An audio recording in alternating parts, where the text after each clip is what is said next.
Bienvenue dans Expansion, un podcast par Eric Flack qui s'adresse à toutes celles et ceux qui cherchent à constamment en apprendre plus et à s'améliorer aussi bien mentalement que physiquement. Et aujourd'hui, j'accueille Tristan Defeuillet-Vang, principalement connu pour sa chaîne YouTube à plus de 500 000 abonnés quand même, hein, c'est pas rien, mais pas que, hein, étant donné la quantité astronomique de choses qu'il a déjà fait ou qui sont en cours de son côté alors qu'il a encore que 22 ans.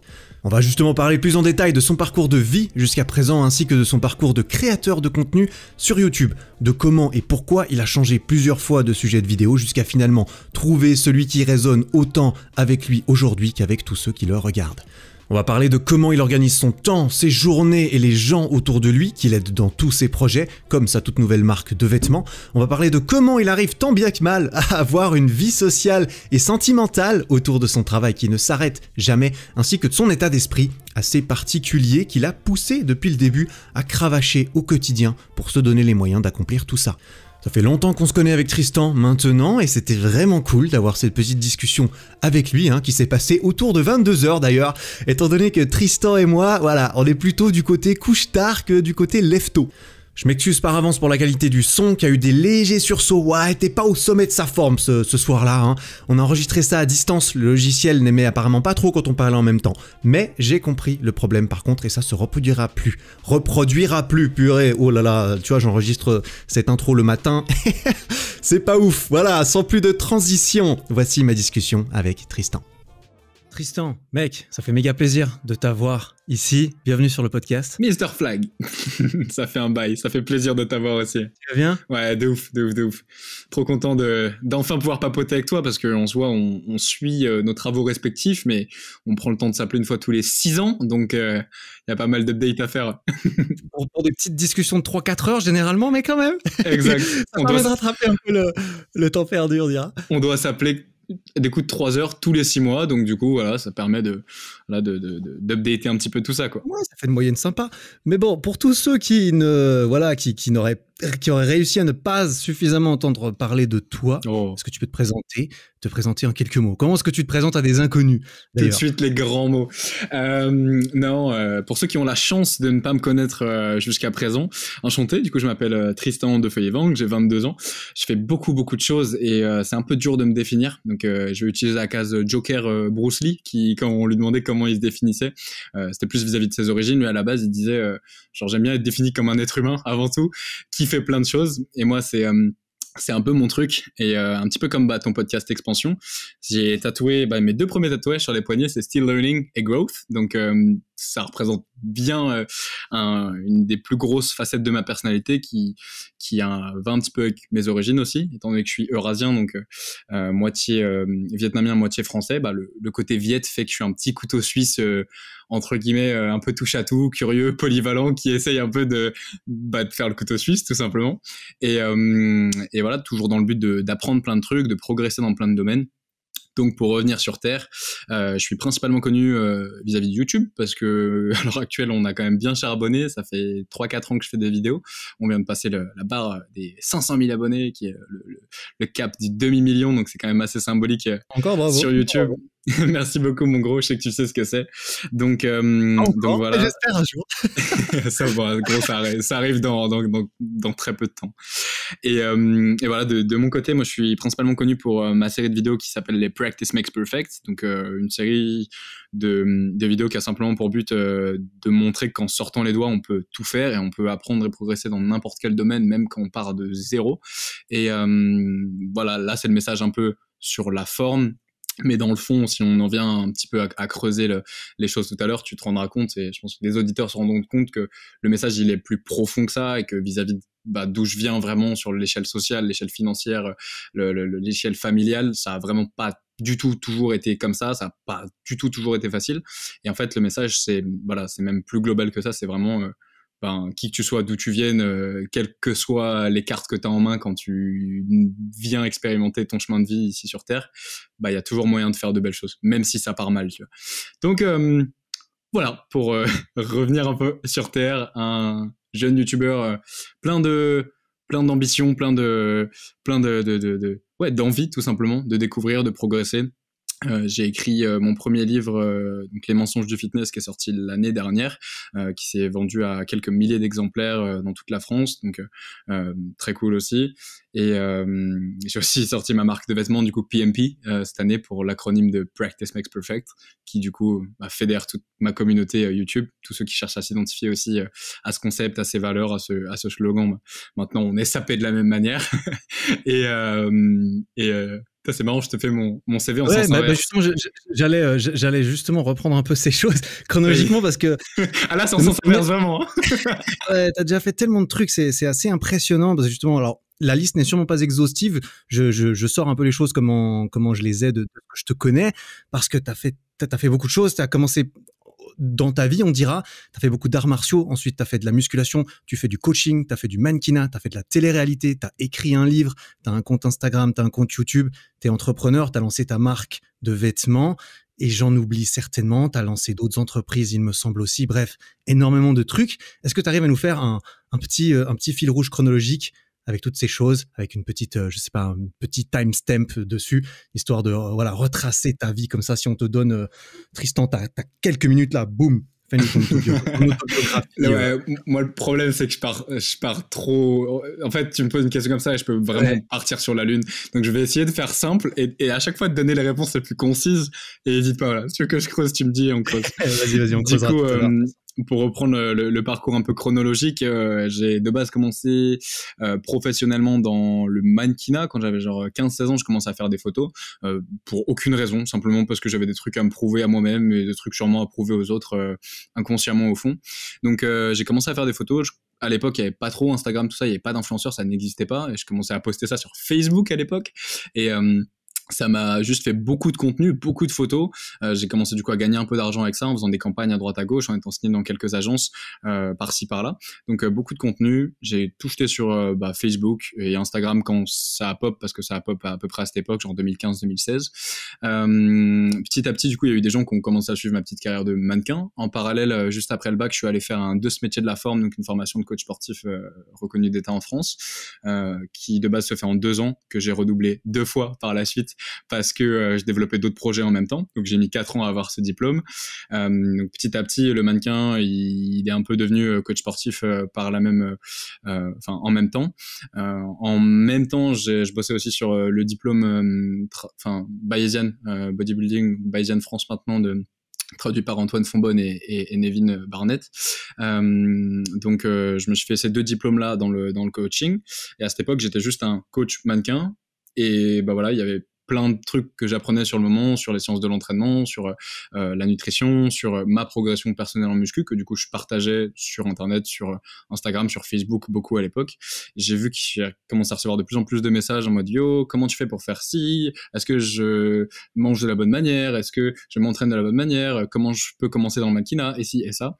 Donc j'ai commencé à répondre un peu à toutes ces questions sous mes posts, sous les stories. À l'époque, il n'y avait même pas encore les stories, il y avait que les posts. Et donc je racontais vraiment ma vie sur Instagram. Et petit à petit, ça a commencé à fédérer une bonne communauté, parce qu'à l'époque, c'était aussi beaucoup plus facile de faire une communauté sur les réseaux. Il y avait moins de concurrence. Et voilà pour le parcours un peu pro. Donc modèle, coach. Par la suite, je suis allé bosser 4 mois à Bangkok en tant que scout modèle. Donc c'est quand t'es pris par une agence de mannequinat qui te dit vas-y, toi, vu ta gueule, tu bosserais mieux dans un autre endroit, et ils t'envoient dans l'autre endroit. Donc moi, ils m'ont dit avec ma tête de babyface eurasien, ils m'ont dit vas-y, toi, tu vas vite bifurquer chez les Asiates là-bas, et ça a bien marché. Donc en gros, 4 mois à Bangkok. En revenant, j'ai eu la chance là-bas de rencontrer Thibaut InShape et Marine Leleu, qui m'ont grave donné envie de me lancer sur YouTube. Ah ouais, d'accord, ouais. À ce moment, on est du coup en 2017. Là, t'as quel âge à ce moment-là, du coup ? Je crois que j'ai 18 ans à cette époque, 2016-2017. Je venais de faire Ninja Warrior. Il m'avait contacté, pareil, sur Facebook à l'époque pour faire un petit truc. T'as pas perdu de time. Ouais, tu sais, j'avais 18 ans. On me dit, ouais, tu veux faire Ninja Warrior ? Je suis là en mode petit con que je suis. Vas-y, why not ? Ça peut être fun. Je suis tombé au deuxième obstacle, c'est cool. J'ai eu 3 minutes d'audience sur TF1 parce que mon histoire de vie les a intéressés plus que ma performance personnelle. Donc ça avait absolument apporté 500 abonnés. Donc ça, c'est pas le côté, ça a rien apporté de plus que enfin voilà, l'expérience. Ouais, une expérience sympa quand même. Ouais, c'était fun, mais je veux dire, voilà, c'était vraiment. Il y a beaucoup de gens qui pensent que quand tu fais de la télé, tu exploses en abonnés. Genre, calme. Genre, j'ai un frérot, Aurélien, il a fait 4 fois Ninja Warrior, a tout cassé s'il a pris 2000 abonnés. Tu vois, genre, non, ça vient pas de les abonnés. Bref, donc ça, pour reprendre la chronologie, du coup, on est à Bangkok, je rencontre Thibaut Marine qui me pousse de ouf à me lancer sur YouTube. Ça me motive grave. Je rentre de Bangkok, j'ai aux alentours de 100 000 abonnés Instagram. Et à ce moment, pour la première fois de ma vie, parce qu'à cette époque-là, j'étais étudiant boursier échelon max, c'était vraiment la merde financièrement parlant, étant donné que j'étais dans une famille monoparentale, que mon père est prof de kung-fu, donc arts martiaux égale pas d'argent en France. J'avais du coup la bourse pour aller à la fac, et à ce moment-là, je vois qu'il y a toutes les marques de nutrition sportive du game, genre absolument toutes. J'ai reçu 7 demandes pro d'un coup pour me sponsoriser. Du coup, je suis là en mode, attends, on peut faire de l'argent avec les réseaux sociaux, tu vois. Et du coup, j'étudie un peu, je vois qu'on commence à me proposer genre de l'argent pour la première fois de ma vie pour représenter des marques et tout. Je suis là en mode, waouh. Et du coup, là, j'ai compris qu'il y avait un business derrière. Et du coup, bah là, j'ai signé mon premier contrat donc avec Bulk, qui, bah, du coup, 4 ans plus tard est toujours d'actualité.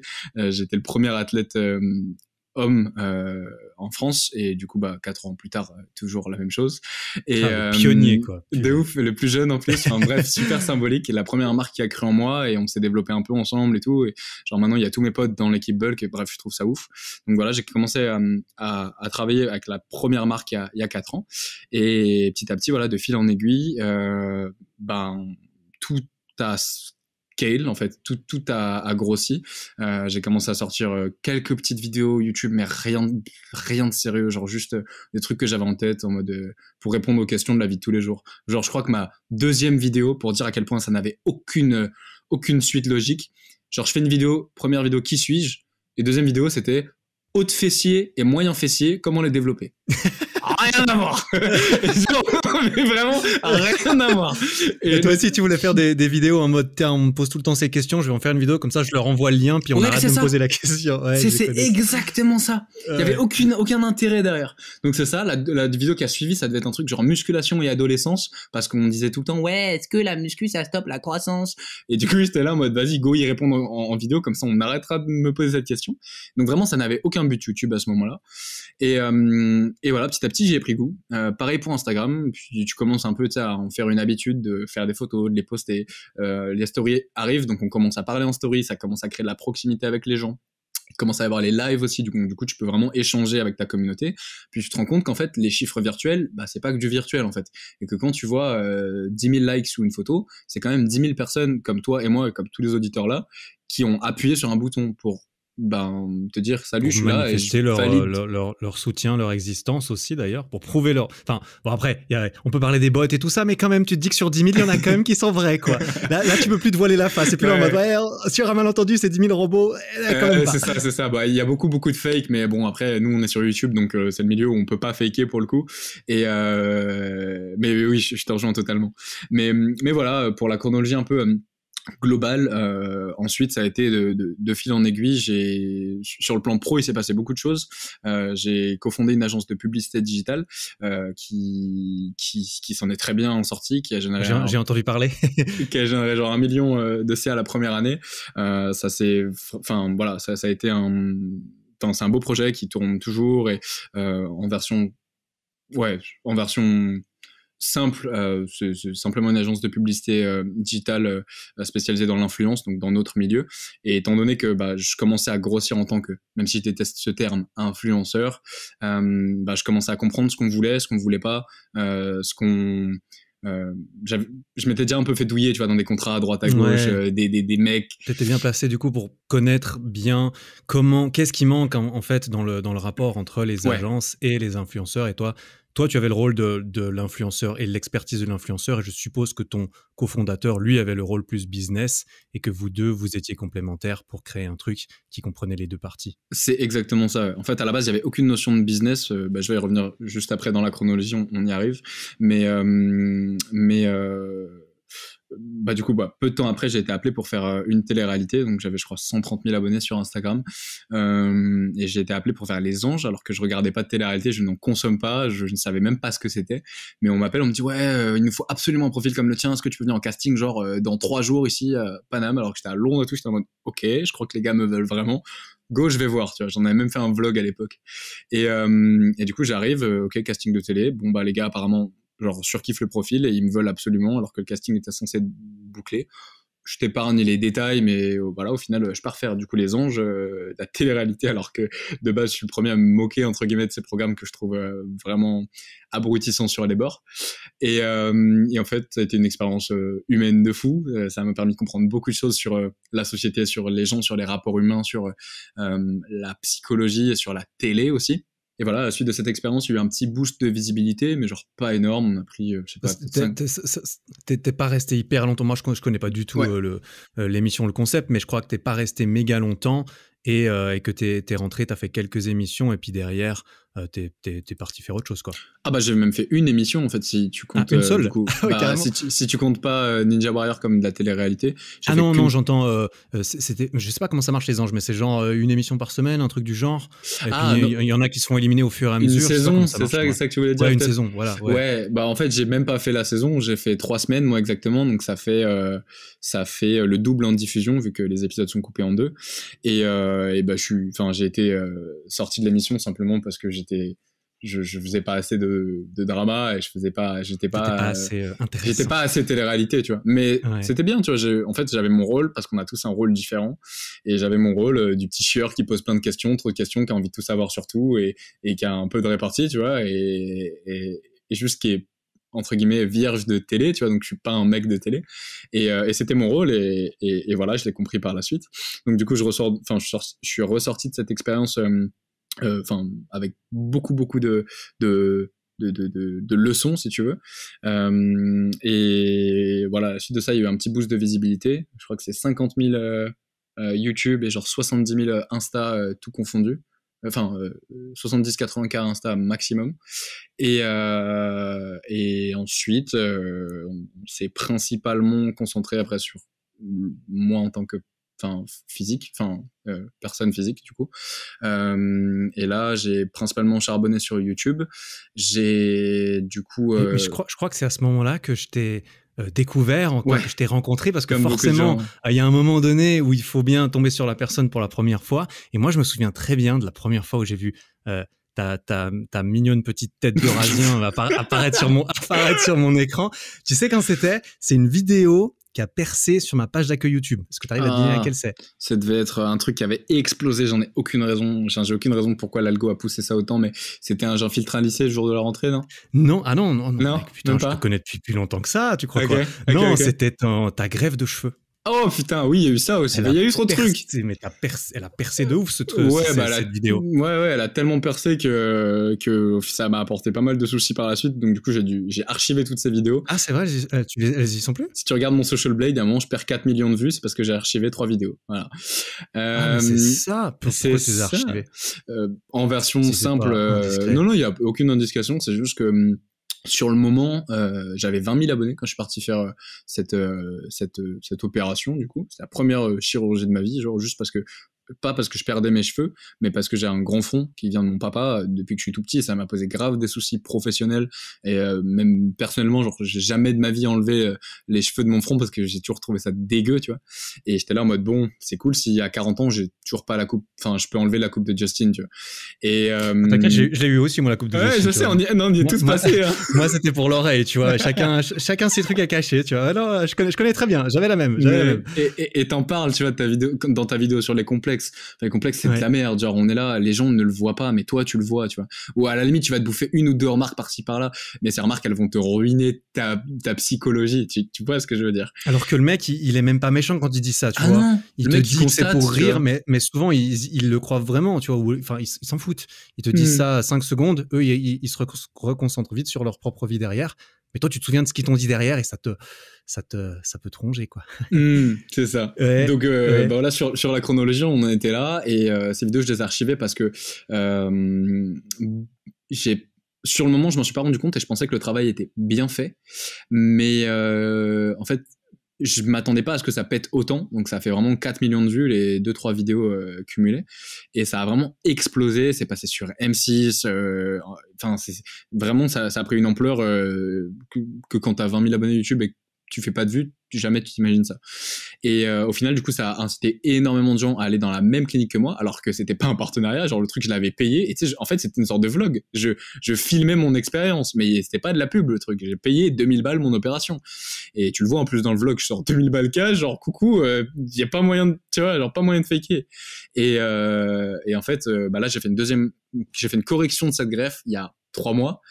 Et à la suite de cette correction faite à Paris, dans une clinique qui s'appelle Lutetia, j'ai compris que ouais, c'était pas la même qualité de travail. C'est pas le meilleur endroit où t'avais été. Ah non, et du coup, je m'en suis voulu d'avoir apporté autant de visibilité à une clinique aussi, enfin, en termes de comparaison, aussi moins bien que ce que j'avais vu à Paris, tu vois. Mais je pouvais pas savoir, étant donné que c'était la première fois que j'avais aucune comparaison. Enfin, bah oui, puis en plus tu voulais juste faire ton opération, filmer ça parce que tu fais du contenu. T'as 20 000 personnes, tu dis il y en a peut-être 500 qui vont regarder. Et puis en fait il y en a 4 millions. Et puis là tu perds le contrôle sur le truc. Et puis derrière tu te dis exact. D'accord. Donc voilà un peu en version super simple sur les cheveux pour pas faire un podcast L'Oréal, mais voilà dans l'idée. Et ensuite pour finir un peu sur cette bio qui dure ma vie, on en est où? Tac. Bah, on était plus ou moins sur YouTube. Si tu veux, on peut rester un peu sur YouTube avant d'attaquer la suite parce que j'ai des questions pour Tristan le YouTubeur. Parce que là, du coup, comme tu l'as dit, ça fait 3-4 ans que tu fais des vidéos. T'es monté à plus de 500 000 abonnés. Tu cravaches bien comme il faut. Et t'es parti un petit peu dans différentes directions parce que t'es arrivé sur YouTube. Au début, tu le disais, tu te présentes. Ensuite, tu balances des questions-réponses comme ça pour te débarrasser de certaines questions. Tu pars dans des sujets un peu comme ça. Aucune logique. Tu vlogs ta greffe de cheveux. Bref, il y a beaucoup de choses. Tu commences à faire des vidéos de muscu. Enfin, t'as fait pas mal de choses. T'as vraiment fait différents types de contenus avant d'arriver là où t'en es aujourd'hui. T'es passé par des vidéos plus fitness, des vidéos plus divertissement, des vidéos plus vlog. Et aujourd'hui, on est plus sur des vidéos d'expérience, d'apprentissage personnel. Est-ce que tu t'arrives à expliquer un peu ton raisonnement, ton cheminement, comment t'as jumpé, qu'est-ce qui t'est dit, ah tiens, j'ai envie d'arrêter de faire ça pour faire ça plus tôt. Et vu que j'ai l'impression, moi je n'étais pas à ta place, mais j'ai l'impression que peut-être tu as eu plusieurs remises en question par rapport au type de contenu que tu voulais faire. Qu'est-ce qui s'est passé un petit peu là-dedans? Yes. Juste pour clôturer du coup la question d'avant, avant d'attaquer YouTube, histoire de finir la chronologie. Voilà, il y a YouTube qui avait commencé à se développer. Ensuite, j'ai du coup cofondé Beyond Fitness par la suite, qui est une société dans laquelle tout simplement on vendait nos programmes personnalisés avec mon meilleur pote et du coup associé Will Jensens, a écrit plusieurs livres. Il a écrit ton livre aussi. Et du coup, avec qui on a juste après coécrit Les mensonges du fitness. Et voilà pour la chronologie. Ensuite, il y a eu PMP, la marque de vêtements. Et ensuite, on est sur Expansion par Eric Flag. en version un peu simplifiée de la biographie. T'as vraiment gravi tous les échelons les uns après les autres pour arriver au sommet là, c'est pas possible. Exactement. Mais voilà, là je le simplifie parce que le but c'est pas non plus de faire une biographie de ma vie. Mais on va revenir sur l'entrepreneuriat derrière, ça m'intéresse aussi, figure-toi, sur PMP et tout ça. Mais YouTube, la création de contenu, ça me chauffe aussi. Yes, voilà, comme tu l'as cerné, il y a eu effectivement beaucoup de remises en question, et je pense qu'il y en a dans la vie de toutes les personnes qui créent du contenu, que ce soit des photographes, que ce soit des Instagrammeurs ou des YouTubeurs. Il y a toujours un moment où on sait pas trop ce qu'on fait, des fois ça prend, des fois ça prend pas. Quand tu vois un truc qui prend, tu te dis je vais faire plus de ça, puis tu fais un peu plus de ça, et puis au bout d'un moment tu te rends compte que ça te parle pas à toi et ça te représente pas. Et moi, ça me faisait chier de faire autant de vues sur des vidéos de cheveux pour qu'au final, qu'on me mette une étiquette de mec qui fait des opérations de cheveux, ou de chirurgie, ou de tout ça, alors que, il y a eu, ma vie, elle se résume pas à ça, tu vois. C'est un peu comme l'étiquette de mec de télé. Genre, tu vois, les gens, ils aiment trop te mettre dans une case directe et dire ok, Eric c'est un YouTuber, Tristan c'est un mec qui fait de la muscu, ou un mec qui fait de la télé, ou ci ou ça. Et en fait c'est pour ça que je me suis présenté un peu comme un être humain à la base, c'est qu'on fait tous beaucoup de choses, et du coup c'est dur de se mettre dans une case. Donc voilà, il y a eu beaucoup de remises en question, et je me suis rendu compte que faire des vues en soi ne m'intéressait pas, parce que tu veux faire des vues, tu te mets tout nu, tu sautes dans la scène, t'inquiète, ça fait des vues. Maintenant, faire des vues en soi pour faire des vues, je trouvais ça en fait, je trouvais que c'était comme le mannequinat au final. Donc c'était sur le coup, D'accord. je m'en rendais pas compte quand j'étais dedans en tant que mannequin, mais je me suis rendu compte par la suite quand je suis un peu sorti de ce milieu très superficiel et très égocentrique, c'est que ouais, faire des vues pour faire des vues, ça n'a pas d'intérêt, tu ne construis rien, tu show off simplement sur un peu de viralité ou de buzz à l'instant T, mais il n'y a pas de message derrière. Les gens qui en ressortent, bah, à part avoir été divertis pendant 2 minutes, ils repartent à leur vie normale et il n'y a rien qui résonne dans leur crâne, et voilà. Et donc du coup, il y a pas mal de fois où j'ai voulu arrêter YouTube, où j'étais là en mode vas-y, j'y arrive pas, genre un moment, je sais pas, un moment je me fais épiler avec mon pote en Thaïlande, ça fait 1,2 million sur YouTube.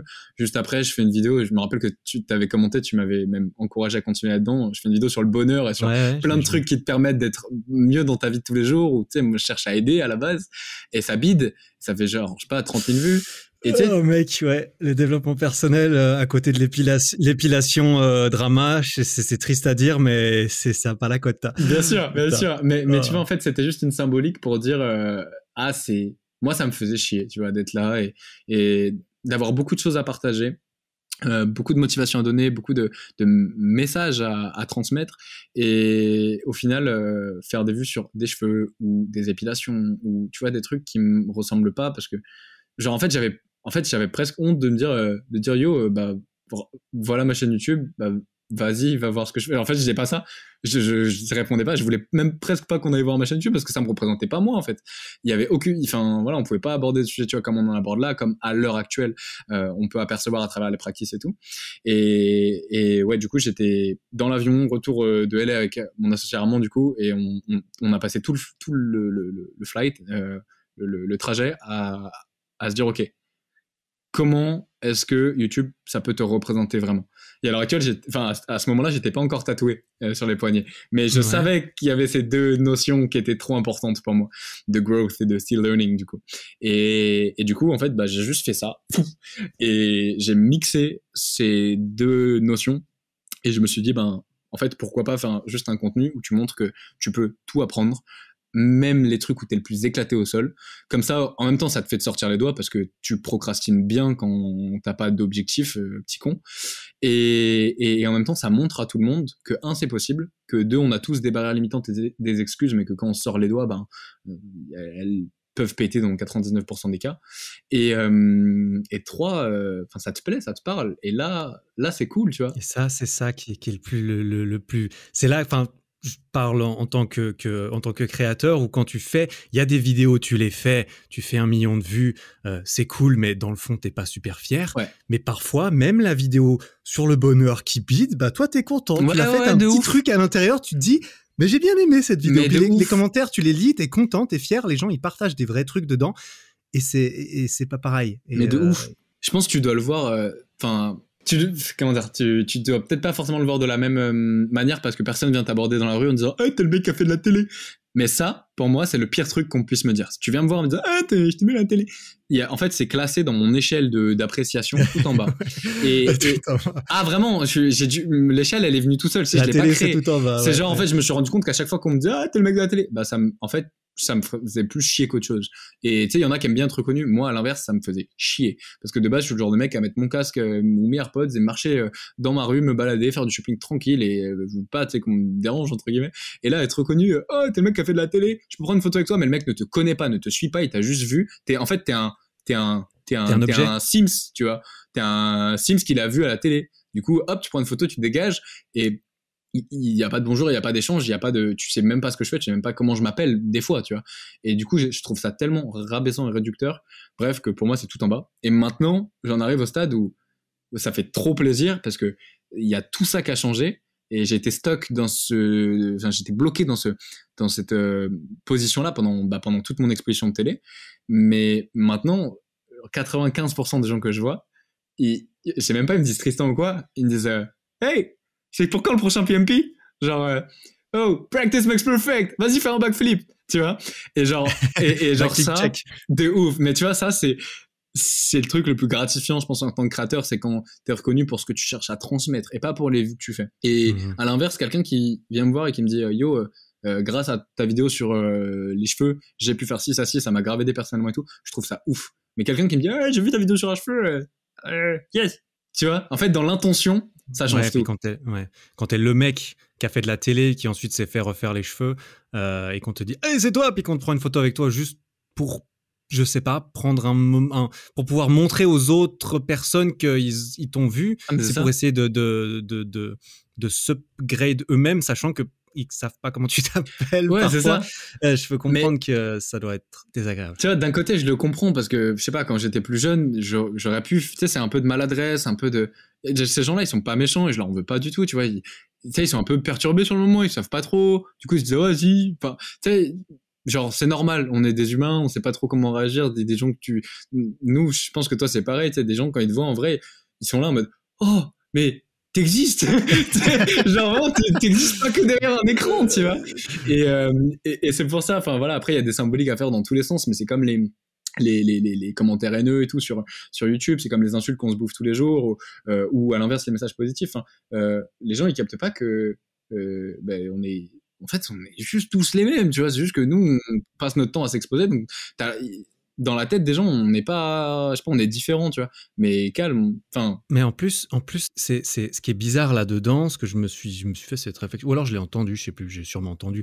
Depuis quand est-ce qu'on crée beaucoup de choses par nous-mêmes? Je sais pas.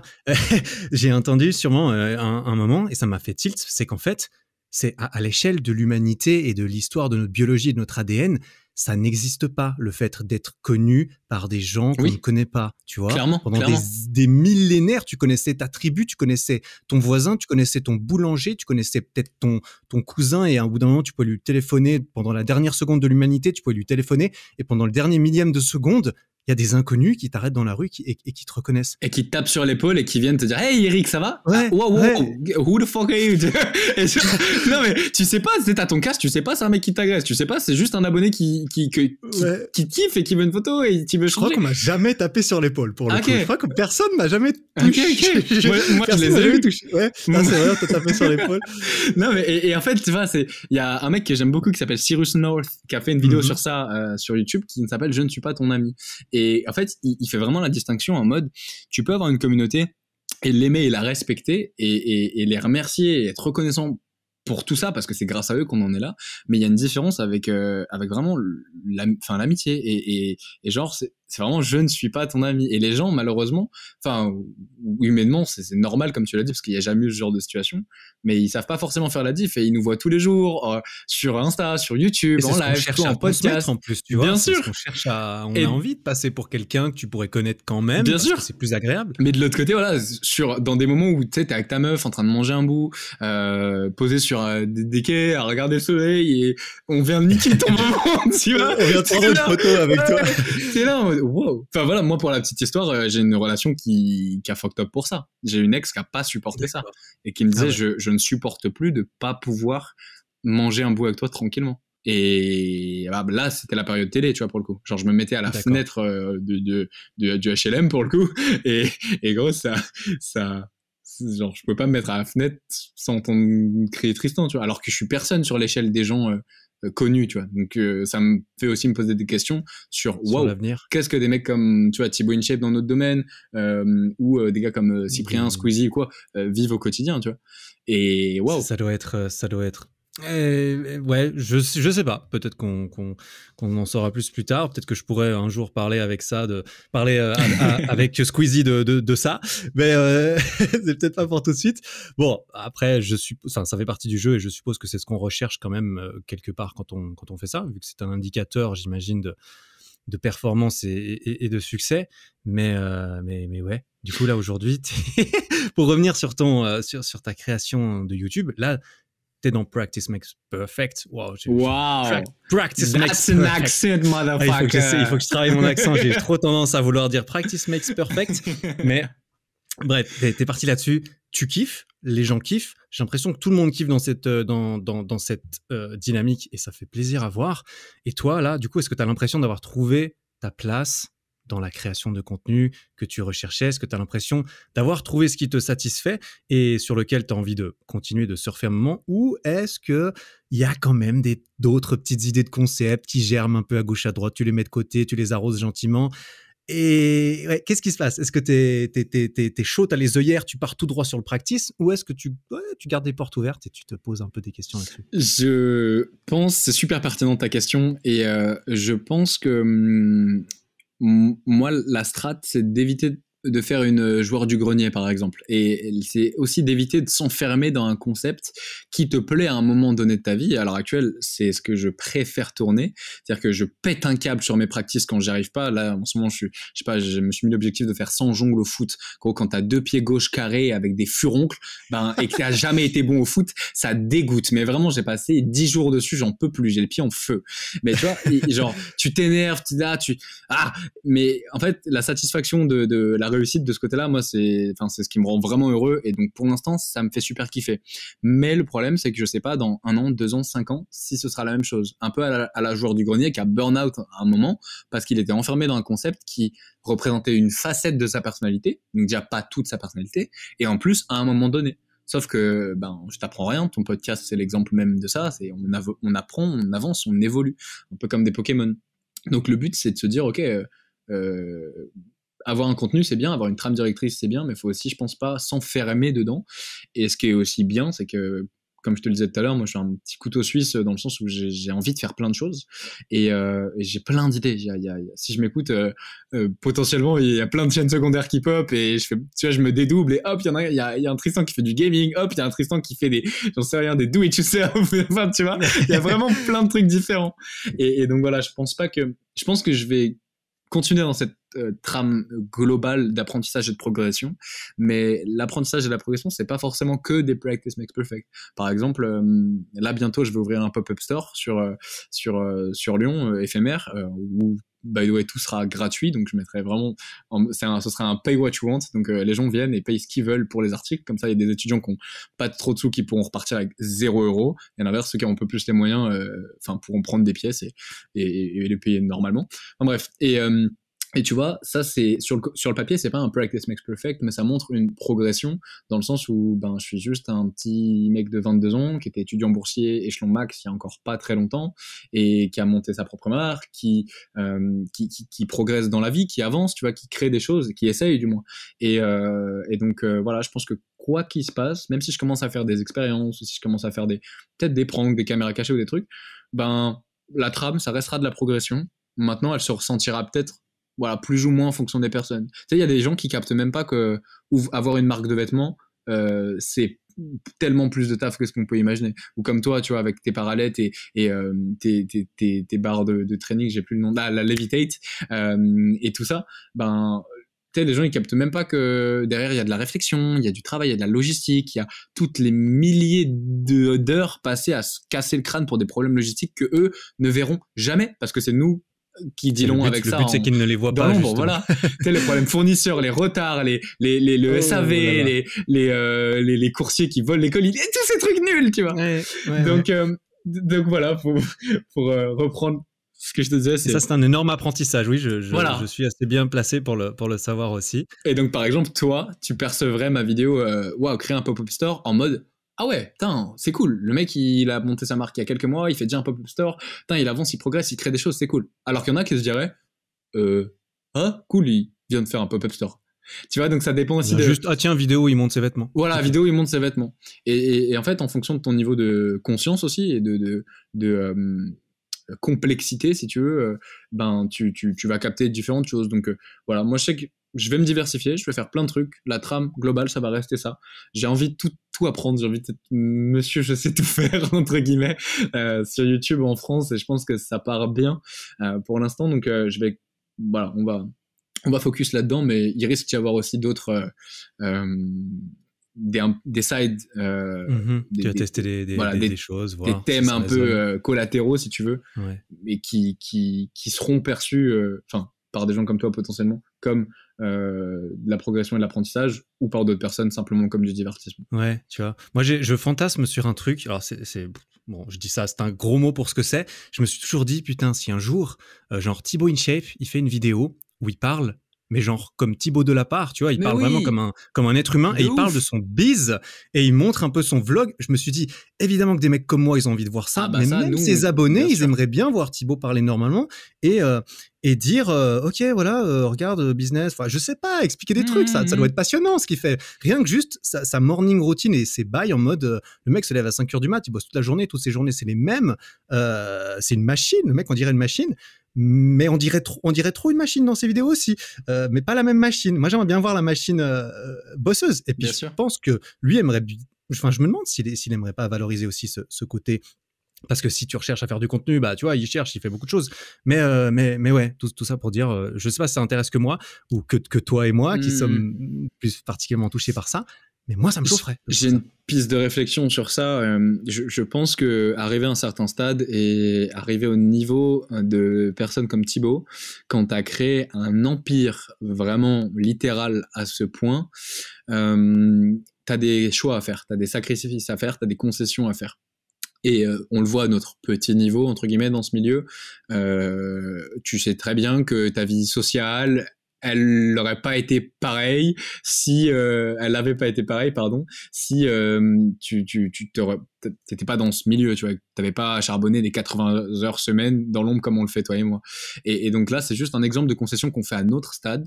Mais imagine au step de Thibaut, ben c'est la même chose. Et je pense que bah, à un moment, ça reste un humain, il a quand même 24 heures dans sa journée, et il a juste dû se dire, ok, peut-être que j'aimerais bien parler de business et de me poser face cam, avec un montage, enfin genre pas de montage, et juste parler comme on est en train de le faire là, mais je ne peux pas, parce que, ça va toucher un trop petit pourcentage, je pense que voilà, tu vois, la réflexion business, ça va toucher un trop petit pourcentage, ça va faire moins de vues, ça va m'empêcher de me développer dans ce que je veux faire, il a l'ambition de devenir un des plus gros youtubeurs France, enfin, et J'ai il l'impression va hein, l'être, ça tu se vois. voit dans son contenu en tout cas, ouais. Voilà. Donc en fait, je pense qu'il a eu la réflexion, qu'il s'est dit, ok, bah, il faut quand même focus sur si tu veux, l'essentiel. Et lui, son essentiel, ben, c'est sa production de vidéos, c'est ses 3 vidéos par semaine depuis 5 ans, un work Ouais, ethic c'est de fou. fou.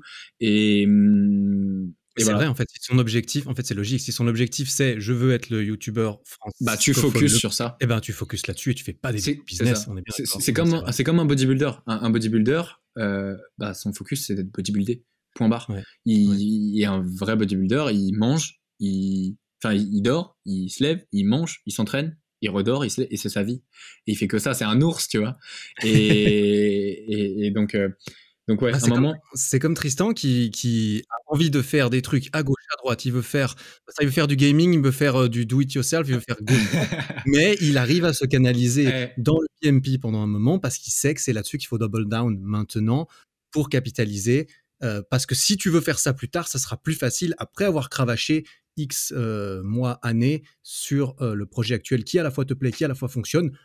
Pourquoi changer une équipe qui gagne, du coup, en ouais, fait? mais tu sais quoi, moi, je conseille vraiment pas aux gens de s'éparpiller autant que moi. Genre, je sais plus quelle personne a mis en évidence ces travaux, mais je sais pas si ça te parle, les T-shape skills. Ouais, ouais. Mais j'en ai parlé genre, il y a 2 épisodes en arrière, j'en ai parlé, ouais. Ok, trop cool. Bon, bah, tu vois exactement. Et en gros, je pense qu'on est dans une génération où il y a de plus en plus de personnes comme toi et moi qui vont développer un peu ces compétences. Peut-être pour l'expliquer rapidement aux gens qui n'ont pas entendu le podcast, bah, tu sauras peut-être le définir mieux que moi, mais en version brève, vous imaginez un T. Vous avez une barre de compétences principale, donc la barre verticale du T, qui par exemple pour Eric peut être le street workout, pour moi peut être, je sais pas, créer des vidéos YouTube, ok. Et ensuite, vous avez la barre transversale du dessus, qui va être plein d'autres compétences qui peuvent bosser en synergie, qui sont moins développées, largement moins, mais bah, il y aura un peu de finance, il y aura un peu de compta, il y aura un peu de droit, il y aura un peu de vie sociale, il y aura un peu de vie sentimentale, il y aura un peu, voilà, d'autres choses.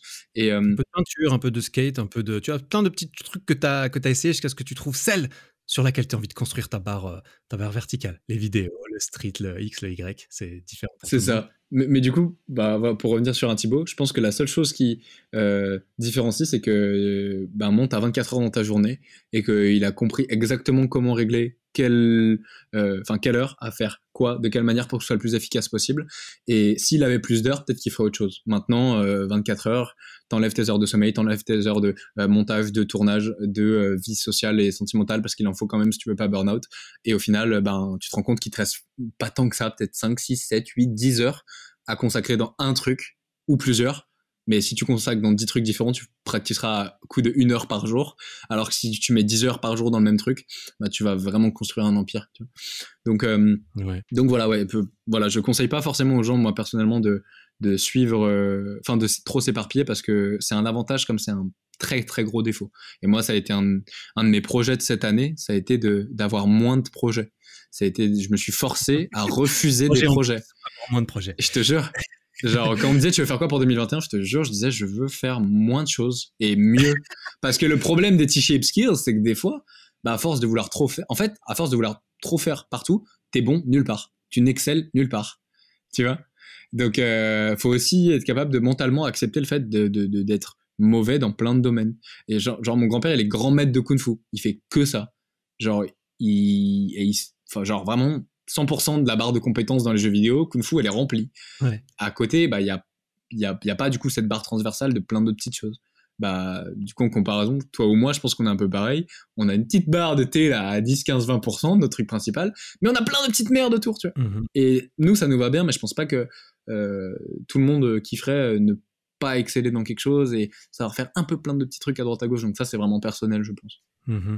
Ouais, et Thibaut, il a 24 heures dans une journée, moi aussi, toi aussi. Comment tu fais, du coup, avec tout ce que tu veux faire, même en essayant de te canaliser un petit peu, comment tu fais pour prioriser, toi, ce que tu fais dans tes journées? Quel est un petit peu l'emploi du temps de Tristan? Quelle est l'équipe qu'il y a derrière Tristan? Parce que je suppose que tu travailles pas tout seul. Je sais que tu as un monteur qui bosse pour toi, peut-être même quelqu'un qui fait tes miniatures, d'autres choses. Tu as sûrement un associé pour ta boutique, etc. Comment est-ce que toi, tu fais pour prioriser tes tâches? Comment est-ce que tu décides? Qu'est-ce que tu délègues? Est-ce que tu as réussi? Ouais, ça fait beaucoup de questions. Ouais, t'inquiète. Avant que je te déballe tout le truc. T'inquiète, bah, dans l'idée, je connais pas ton orga à toi, mais je suis sûr et certain que t'es au minimum 10 fois plus organisé que moi. C'est mon plus gros problème. Et en vrai, je sais même pas trop comment je fais pour gérer autant de choses avec mon orga catastrophique. En fait, j'ai un truc que je fais passer avant tout, qui est très mauvais en soi d'un point de vue business pur et dur, c'est que je m'écoute beaucoup, voire du coup trop. Et d'un côté, c'est bien, parce que ça m'évite de burn-out, parce que j'ai déjà burn-out en 2018, et je sais ce que c'est, et c'est dégueu, et vraiment, si je vous conseille un truc, c'est ne pas burn-out, parce que c'est vraiment dégueu, genre ça vous prend physiquement, mentalement, énergétiquement, psychologiquement, c'est le pire des trucs. Et en plus, pour un mec, enfin, si vous aimez être productif, bah vous le serez pas. Donc ça n'a aucun intérêt. Et du coup, pour pas burn-out, je m'écoute beaucoup, ça veut dire que des fois, ben, le réveil, il va sonner, parce que je me suis dit, ok, vas-y, demain, après 8 heures de sommeil, tu te lèves et tu fais ton truc. Puis en fait, la nuit, je vais avoir des idées. Du coup, je vais me lever et je vais me dire, attends, mais putain, c'est vrai qu'il faut que je fasse ça, ou c'est vrai que j'ai tel dossier à finir, j'ai telle vidéo à écrire, j'ai tel projet à concrétiser, quoi. Boum, je vais me réveiller, je vais bosser un peu, je vais pas trop voir l'heure passer. Et puis le lendemain, du coup, le réveil, il va sonner. Et là, techniquement, t'es censé suivre ton emploi du temps.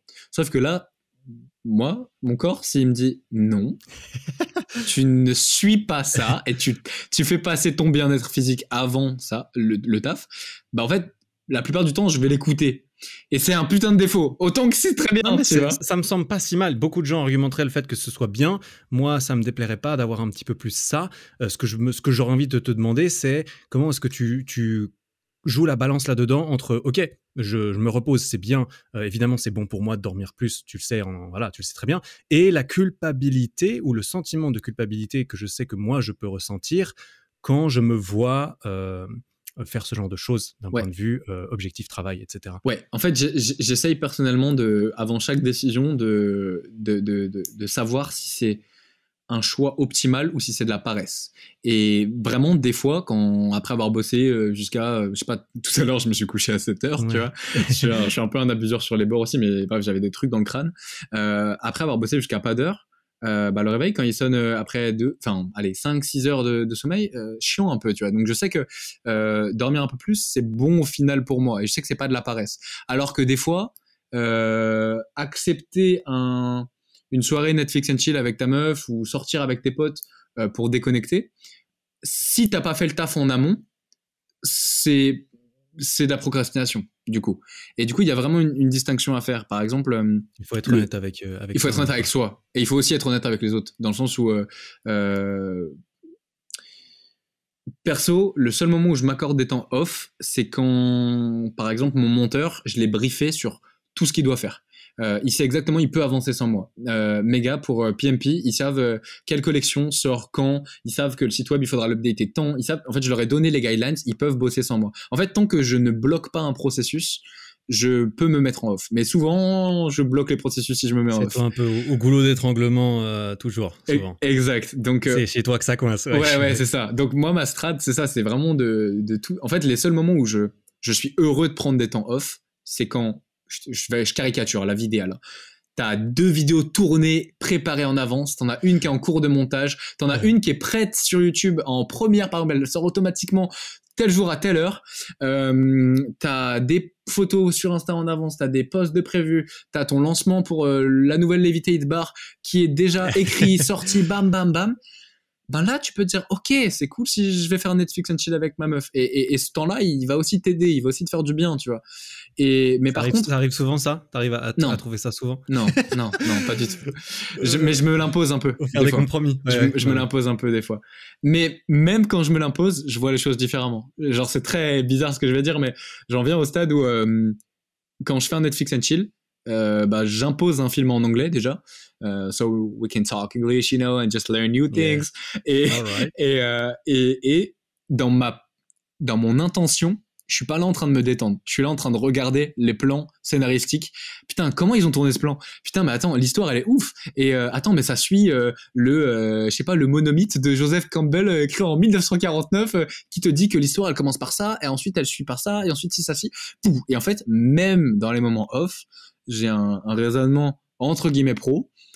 Et ça saoule tout le monde autour de moi. Mais moi, avec moi-même, j'aime bien. Parce que du coup, j'ai l'impression de prendre du temps pour moi, mais en même temps, continuer à progresser dans ma tête sans que personne le voie. C'est-à-dire que sur le papier, je suis comme tout le monde. Je suis en train de regarder un film. Sauf que moi, dans ma tête, pas du tout. et je suis en train de me dire, putain, le mouvement qu'il vient de faire dans le film, là, ça peut faire un petit move pour un practice, non? et voilà. Ouais, je compatis avec ça. Je peux pas m'empêcher de disséquer les films et notamment les émissions que je regarde. Je regarde certaines émissions justement pour essayer de me vider un peu la tête, soi-disant, trucs genre Top Chef, Koh-Lanta, tout ça, moi j'aime bien.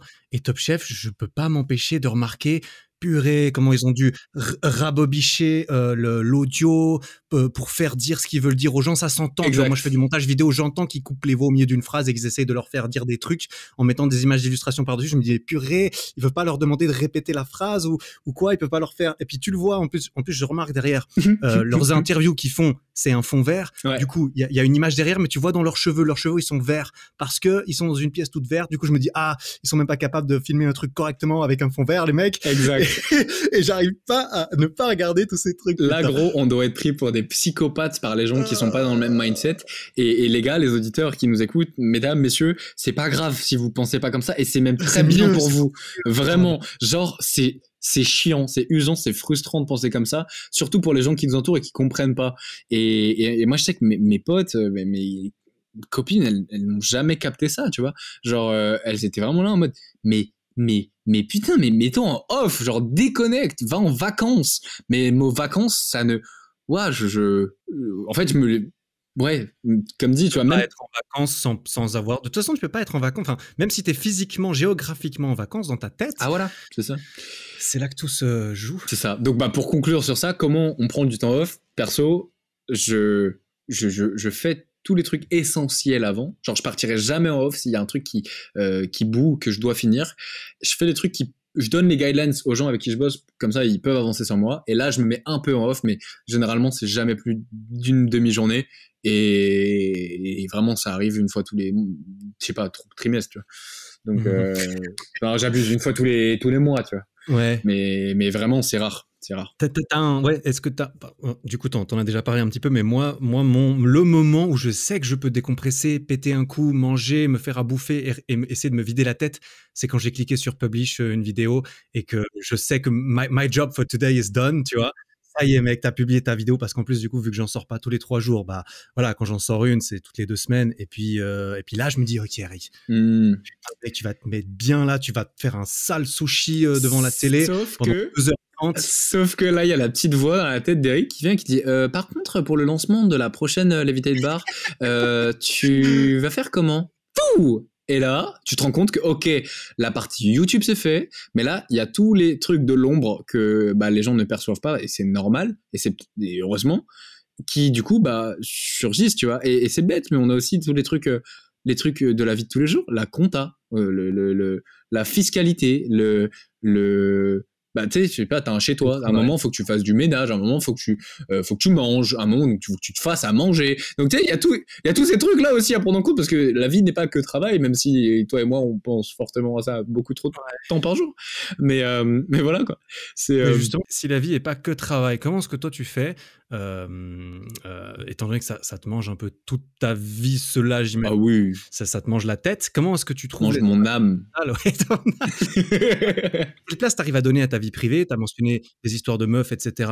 Plusieurs fois. Quelle place tu donnes à ta vie privée dans tout ça et ta vie sentimentale là-dedans? Parce que j'ai écouté ton interview sur le podcast de Quentin Randis où tu avais notamment mentionné que lorsque tu entres en relation avec une fille, tu lui dis clairement que ton travail est prioritaire, que elle passera en second plan. Et quand moi j'entends ça, c'est beau parce que c'est clair et assumé et c'est bien.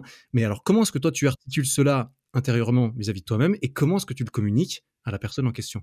En fait, moi, ma démarche, c'est d'être honnête. Et bon, après, astrologie, tout ça, voilà, il y a beaucoup de bullshit, mais sur le papier, je suis bélier. Et un bélier, ça fonce un peu tête baissée et c'est connu, entre guillemets, pour dire des vérités. Et le problème, c'est que toutes les vérités ne sont pas forcément bonnes à entendre. Mais je me suis rendu compte que en étant honnête avec les gens, t'économises le temps de tout le monde et peut-être que tu vas faire un peu plus mal sur le coup en disant quelque chose. Donc après, il y a aussi une notion de tact à avoir. Mais par contre, quand la chose est dite, on peut pas te reprocher de pas l'avoir dite. Tout le monde le sait, mais en fait, tout le monde, je pense, a besoin d'entendre ce rappel, tu vois. Que quand tu dis vraiment les choses, quand tu dis vraiment ce que tu ressens, quand tu dis vraiment le fond de ta pensée, au moins les gens savent à quoi s'attendre. Et si tu veux, du coup, pour prendre un exemple concret, la dernière fille qui est rentrée dans ma vie, je lui ai dit par A plus B exactement ça, c'est-à-dire coucou, écoute, déjà de base, je ne veux pas de relation parce que aussi j'aime bien ma vie de célibataire, parce que je n'ai pas de temps et d'énergie à mettre dans une relation, genre une relation avec un grand R, genre le couple, voilà, sur le papier. Maintenant, je suis pas fermé à vivre des choses et on peut avancer, on peut partager un bout de chemin ensemble. Sache par contre que ma priorité n'est pas de créer une famille, ma priorité n'est pas de créer une relation, ma priorité à l'heure actuelle, c'est mon travail, ma carrière, ce que je développe, ma communauté, tout ça. Donc, dans tous les cas, tu passeras après. Maintenant, c'est un plan différent. Genre, ça veut pas dire que je vais pas t'aimer plus que, j'en sais rien, le travail ou quoi. C'est juste des choses différentes. Tu mets dans des cases différentes, tu vois. Genre, t'as la case travail, qui pour moi, c'est la case number one de mon focus. Ensuite, t'as la case potentiellement famille, potentiellement amis, potentiellement sentimental. Et voilà, ça veut pas dire que en fait, c'est juste des cases différentes. Et j'ai mis du temps à faire comprendre ça, là, potentiellement, à cette personne. Mais en fait, elle a compris que mon focus principal, c'était le travail. Et qu'elle n'en demeurait pas moins pas importante parce qu'elle passait après le travail. C'est juste que c'est tellement important pour moi, vis-à-vis de mon histoire de vie, vis-à-vis du fait que j'ai connu la galère pas possible et que pour moi, ça a été salvateur de me développer autant, que en fait, c'est ce qui me transcende, entre guillemets, tu vois, genre c'est ma raison de vivre, entre guillemets, genre ma vie, elle est nulle si je fais pas tout ce que je fais, je me sens pas bien, je me sens pas heureux. Donc voilà, tu peux être très importante, tu peux être la plus importante dans la case amour, et tu le seras juste après, du coup, la priorisation de mon temps qui sera à 90% sur du taf. Ouais. Et puis tes potes, tes meilleurs non mais pardon. Est-ce qu'eux ils sont clairs avec ça? Est-ce qu'ils l'acceptent? Est-ce que tu prends souvent du temps pour cool down avec eux, faire des trucs? Ouais, là en fait j'ai un peu crié, désolé, parce que je viens de me rendre compte que j'ai oublié la NIF de mes 2 meilleurs potes et je m'en suis rendu compte tout à l'heure en m'entraînant. Je me suis dit putain, il faut que je les appelle, je les ai pas appelés, et là tu viens de dire tes potes. Ouais. Et il y en avait un, c'était son anniv le 13, l'autre le 6. Les frérots, bon, je vous aime les gars, mais voilà, ça c'est un exemple concret de ma vie. Je suis le pire en date et tout, parce que je sais même pas quelle journée, quelle heure il est et tout ça. Et là, tu vois, c'est un exemple concret, j'ai oublié la NIF de mes 2 meilleurs potes. Donc, ils m'ont même pas texté, ils m'ont même pas envoyé de message. Je sais qu'ils me font pas la gueule parce qu'ils me connaissent et ils savent. Et d'un côté, c'est pas excusable, c'est pas une excuse non plus. Mais de l'autre côté, c'est pas comme si je passais ma vie devant le canapé à être là en mode Netflix and chill. Donc c'est pas excusable, mais je pense que, enfin, pour moi, tes vrais potes, c'est des gens qui te connaissent, qui te comprennent. Et c'est pas des gens à qui justement t'as besoin de te justifier, t'as besoin d'expliquer. C'est des gens qui ça y est, ils savent, tu t'es 100% honnête avec eux, vous parlez de tout, il y a aucun tabou, bref. Tu peux faire ne pas donner de nouvelles pendant 4 semaines, revenir juste après. Exactement. Et puis, on reprend exactement là où on s'est. Exactement. Et 4 semaines, t'es mignon. T'es vraiment mignon, gros. Je suis mignon, je voulais pas utiliser un exemple plus extrême que ça. J'ai des potes que j'ai. Moi, j'essaie de garder le contact avec mes meilleurs potes, du coup, 2 ou 3. Et parfois, on se parle pas pendant un certain temps, et ensuite on reprend, et puis c'est, ah bah oui, il y a du travail. Puis Balek, oui, je sais bien. Bah ouais, bien sûr. Moi aussi. Et je dis, ok, très bien. Bah, reprenons là où on était, très bien. Exact. Chose que du coup, tu peux absolument pas faire avec une meuf, en l'occurrence, sur le plan sentimental, parce que bah, elle a pas besoin de te faire un dessin. Hein. Mais ouais, c'est aussi pour ça que je priorise les relations amicales, dans le sens où pour moi, l'amitié, à l'heure actuelle, est plus importante et plus importante que l'amour, dans le sens où c'est moins volatile. L'amour, c'est un peu de la crypto, tu vois. Genre, c'est cool, vous allez vivre des trucs de ouf, ça va être très intense, physiquement, sentimentalement et tout, c'est cool. Mais bah, du jour au lendemain, le Bitcoin, il peut se casser la gueule, tu vois. Et alors que l'amitié, je le vois plus comme, je sais pas, bah, la bourse, tu vois, un bon petit SP500 qui prend 10% par an depuis 150 ans, ça rapporte moins, mais avec le temps, ça crée plus, de manière plus safe sur le papier. C'était une putain de belle métaphore. Celle-là, je suis contente. Celle-là, je la repartagerai sur Insta. C'est pas mal, hein. Entre la crypto et ta meuf, c'est comme le Bitcoin. Ah, exactement. Et du coup, voilà, je pense que arrivé à un certain stade, bah, le temps fait que tes vrais amis, ils te connaissent, ils savent qui t'es vraiment et ils vont juste pas t'embrouiller parce que t'as oublié leur anniv. Vraiment, genre mon meilleur pote, hein, le 6 mars, voilà, il connaît, tu vois. Il va être là en mode, bon, bah, comme d'hab, frère. Mais je sais qu'il y a du love de deux côtés, et je sais que je me coupe un bras pour ce gars, tu vois, l'un n'empêche pas l'autre. Et voilà, je pense que si vos amis ne comprennent pas qui vous êtes réellement, si vous pouvez pas parler tout ouvertement avec eux, s'il y a une gêne à aborder n'importe quel sujet, je pense que ce ne sont pas vos vrais amis. Au sens vraiment amis, pas les amis de Facebook, tu vois. Ouais, pas les connaissances, pas les potes. Pour moi, il y a une grosse différence entre un pote et un ami. C'est pour ça que des amis, bah, j'en ai 2, 3. Et encore, tu vois, là, j'hésite entre 2 et 3. Putain, t'imagines si celui avec lequel le troisième. Le troisième en sueur derrière le podcast. Il savait ça. Non, en vrai, j'en ai 2. Voilà. Il est exclu. Oh là là. Ouais. Et ouais, je sais que bah, c'est ceux avec lesquels on se voit. C'est ceux. On a nos anniversaires en même temps ou presque. On a tous fait 30 ans à 3 semaines d'intervalle là. On n'a pas pu les fêter. Oh, les vieux! Ouais, t'as vu, on est vieux de ouf. Daron, le pic de testostérone est fini! Vous allez tomber en plein catabolisme! Mec, c'est fou, tu vois. C'est là que je me dis. Bah, 30 ans, c'est cool, je suis content là où j'en suis à 30 ans. Puis après, je vois Tristan, il a 22, le mec. Pleine force de l'âge, tout ça. Il a les bails lancés. Ouais, mais j'ai pas la straddle encore. Ah, t'as pas encore. Ni le handstand, ni le front. J'ai encore ça. Je vais m'y accrocher. Je vais essayer. Non, en vrai, je pense que tu le sais autant que moi. L'âge, c'est super cheesy ce que je veux dire, mais c'est vraiment beaucoup dans ta tête. Et effectivement, il y a de la physiologie derrière. Il arrive un moment, il y a un déclin hormonal, il y a de la ménopause chez les femmes et tout ça. Ok, mais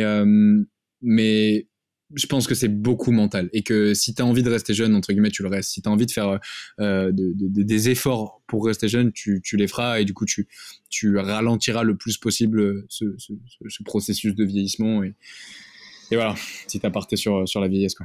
Still learning. Still learning. Hein, apprendre à 80, on peut apprendre à 90. Non, mais c'est vrai. Et, bah oui, mais je suis enfin, moi, au début, j'avais grave peur de vieillir parce que j'étais là en mode putain, flemme d'être tout fripé, tu vois. Et en fait, au bout d'un moment, je me suis dit, mais il y a un temps pour tout et la vie est comme ça, la nature est comme ça.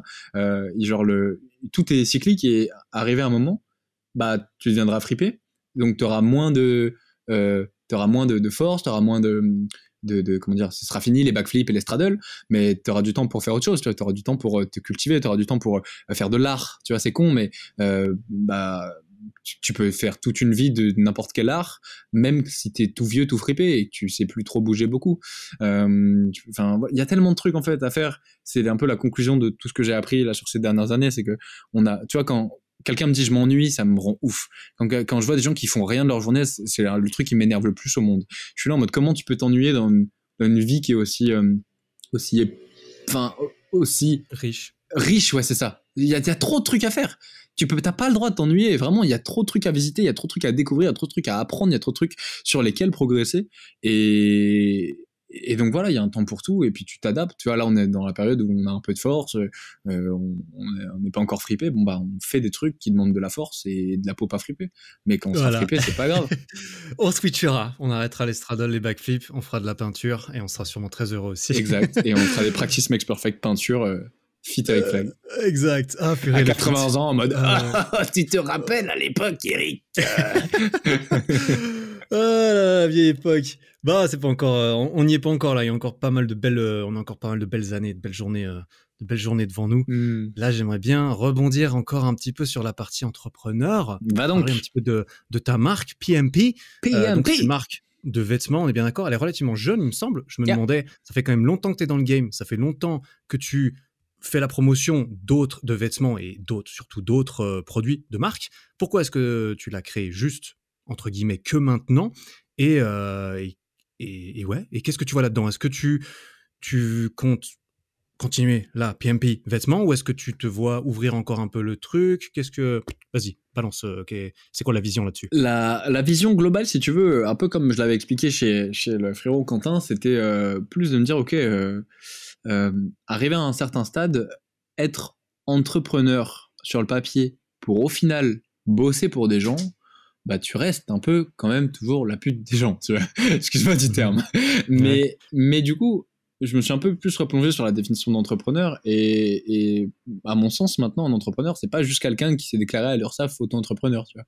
C'est vraiment quelqu'un qui crée et qui en fait essaye justement de créer un système qui va fonctionner tout seul. C'est ça, qui est une sorte de permaculture, si tu veux, de l'entrepreneuriat. Et du coup, je me suis dit, bah voilà, c'est cool de mettre en avant des marques par-ci, par-là, et de faire 2-3 OP, parce qu'en plus, j'ai jamais eu de sponsor vêtements, pour le coup, jusqu'à Gymshark, qui est arrivé là en janvier, en contrat genre long terme, genre ambassadeur Gymshark. Et du coup, depuis 3-4 ans, j'ai toujours mis en avant plein de petites marques à droite, à gauche qui me contactaient, qui me disaient « Hey, j'ai un peu de budget pour une OP et telle fringue à mettre en avant, est-ce que ça te parle ?» Oui, non, ok. Et du coup, j'étais là en mode « Bon, bah, c'est cool, mais il y a moyen de faire mieux, genre vestimentairement parlant, enfin, c'est... Genre en tête, voilà, je visualise des trucs qui me plairaient mieux. Et 2, il y a moyen aussi de capitaliser sur ça et d'arrêter de vendre des trucs pour les autres et de commencer à fédérer des gens autour d'un concept, d'un look, d'une marque, d'un slogan qui te parle vraiment à toi. Et du coup, bah, c'est de là que je me suis dit, allez, t'as que 24 heures dans ta journée, tu t'étais promis d'arrêter de faire d'autres projets, petit con, mais go, pourquoi pas se pencher sur la création d'une marque de vêtements. Et de là, PMP a un peu explosé. Le nom, je l'ai sorti en absolument 0,25 centièmes de seconde. Oui, j'ai même pas eu de questions sur le nom, tu vois. Et du coup, direct, ce que j'essaie de partager, on en revient tout à l'heure, hein, c'est ces valeurs de motivation, d'inspiration d'une certaine manière, tout en étant bien sûr entertain et en se faisant pas trop chier devant les vidéos. Mais la morale, c'est juste sortez-vous les doigts, les gars, vous pouvez tout faire. La preuve avec l'étudiant boursier échelon max qui a gravi les échelons petit à petit pour en arriver à un stade où financièrement parlant ça va, socialement parlant ça va, physiquement parlant il a grossi, mentalement parlant il a grandi. Tu vois, genre si moi je l'ai fait, vous pouvez tous le faire. Et c'est la finalité un petit peu de tout ça. Donc voilà, PMP est sorti d'ici et je me suis dit vas-y, go, j'aime trop les fringues, j'ai pubé en plus avec ma carrière de mannequin, je sais comment ça se passe, comment faire des shoots, comment mettre en avant des produits, comment en parler en tant qu'influenceur, en tant que youtubeur, en tant que tout ça. Je sais, donc allez, encore une aventure de plus. Go, essayer de la déléguer le plus possible. Donc, pour ça, on va venir sur le point des équipes, je pense. Et de faire le moins possible parce que t'as juste pas le temps pour gérer du SAV, gérer la logistique, gérer les stocks et tout ça. Mais go, essayer de faire quelque chose Et vraiment, sur le côté financier, le but, c'était justement plus comme à l'époque où j'avais besoin de gagner de l'argent directement à travers ce que je faisais, parce que ben, j'en gagnais juste 0 à côté, il fallait bien manger.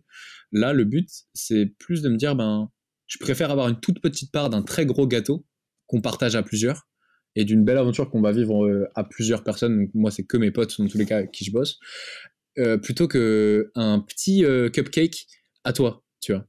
Et du coup, ben voilà, la strat, ça a été simplement de prendre des gens compétents de mon entourage. Et Dieu merci, bah, grâce à Armand, mon associé sur Beyond, qui, soit dit en passant, a lancé son podcast aussi, qui s'appelle Merci Internet. Et c'est la petite pub pour le frérot. Tu fais bien, ça m'intéresse. Bah, je pense que toi, tu kifferais. Tu vois, il parle justement d'investissement, il parle d'entrepreneuriat, mais vraiment très poussé. Genre là, il a abordé deux sujets. C'est sur les NFT. Je sais pas si ça te parle. Okay. Ouais, c'est très cool. C'est la mode en ce moment. Ouais. C'est la mode, mais personne ne sait vraiment ce que c'est, tu vois. Donc, bref, voilà, grâce à Armand, grâce à mon entourage pro, j'ai des gens compétents autour de moi. Et donc, voilà, que ce soit graphiste, que ce soit marketeur, que ce soit photographe, vidéaste, monteur, influenceur, genre, voilà, je sais où aller chercher des compétences et je pense que c'est... Quel est ton rôle dedans, du coup, aujourd'hui? Si tu délègues tout cela, quel est le rôle que tu te gardes? Qu'est-ce qui te plaît là-dedans? Et est-ce que c'est le côté je design les vêtements? Je sais pas exactement, mais je suppose que toi, tu aides à... Moi, de l'image que j'en ai, c'est que tu designs les vêtements, que tu les vends, que c'est toi aussi qui as ta tête sur la marque. Moi, j'ai aussi un peu ma tête sur ma marque. Et je suppose que c'est ça ton rôle. Est-ce que ça s'arrête là? Quel rôle tu t'es donné là-dedans? Non, moi, mon rôle maintenant, c'est de me la toucher, hein, clairement. et toucher la petite part du gâteau quand même. Oh, c'est que pour la tunasse, hein, de toute façon. Voilà, la thune. Voilà. Non, plus concrètement, mon vrai rôle, là, en fait, c'est plus de... En fait, si tu veux, les gens avec qui je bosse, je le vois comme ça, c'est mes mains, en fait. Et moi, c'est plus le côté... pas fort, mais c'est quand même le design. Je suis pas designer, genre celui qui a fait le design la première collection PMP. Je sais pas si tu la visualises un petit peu, mais c'est du tie and dye bleu et rouge. Ouais, j'ai bien Jamais de ma vie j'aurais pensé à un tie and dye bleu et rouge, surtout pour une première collection. Et en fait, je suis arrivé avec cette idée avec mon meilleur pote. Enfin, genre j'ai un crew de frérots qu'on se connaît depuis peut-être 14 ans, depuis le CM2. Peu moins du coup, si c'est ça, 13-14 ans. Et en fait, bah, c'est un de mes potes qui est designer, tu vois, donc c'est son vrai taf, et je lui ai présenté le projet, il m'a dit ok, je gère un truc. Il m'a sorti des protos, j'ai dit ouais, oui, non, si, ça, si, bref, on en est venu ensemble à finaliser quelque chose, donc tu vois, même la créa pure et dure, c'est pas tout de moi. Et en fait, ouais, c'est ensemble, si tu veux, qu'on avance. C'est pas moi le cerveau et les autres que des exécutifs. C'est on échange tous sur... que ce soit un peu de créa, que ce soit un peu de design, que ce soit un peu de marketing, que ce soit un peu de stratégie digitale globale, et on fait avancer le truc un peu comme une startup. Tu vois, j'ai pas non plus envie d'imposer ma vision qui dans ce milieu n'est pas expérimentée. Je le découvre. J'avais aucune idée de combien de ventes on allait faire, de quel stock il fallait qu'on prenne, juste si on prenait du stock ou pas, de tous ces trucs. Vraiment, à un moment, j'étais là en mode, ok, on va vendre 3 suites au lounge, ou peut-être 500, je sais pas, je sais aucune idée. Donc, bah, on avance, mais la conclusion, c'est vraiment juste de s'entourer de gens, en qui vous avez confiance, dans l'ordre. Ensuite, smart et compétent. Et 3, qui bossent, parce que tout ça, sans ça marche pas. Oui, bien sûr.